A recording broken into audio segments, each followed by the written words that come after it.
Also tonight, a developing story in the East Bay. Homicide detectives still on the scene at this hour after a deadly shooting at an apartment complex in Dublin.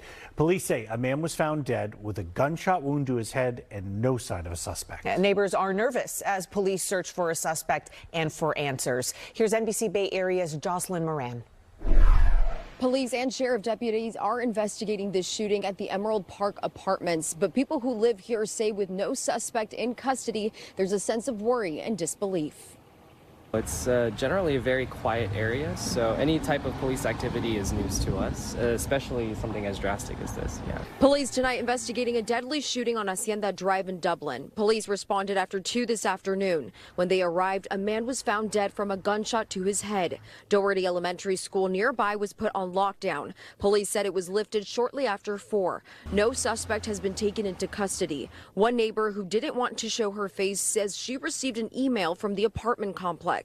So they had sent an email out at that point saying that there was a situation that police were involved in, but there was no immediate threat.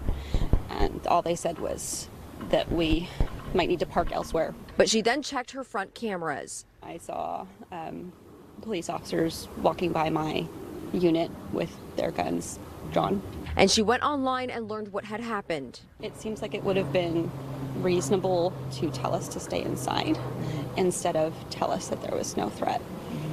That really gives a false sense of security, I think. Police say there's no apparent threat to public safety, but residents in the area are surprised by what happened. I'm still pretty in disbelief. You don't really hear much coming out of Dublin, particularly in this area of Dublin. So a lot of our neighbors here are all families, young families. So just any type of activity like this is surprising, yeah. How are you feeling right now safety-wise? Not great. I'm single, so walking by myself at night, I used to feel safe. Not so sure anymore. In Dublin, Jocelyn Moran, NBC Bay Area News.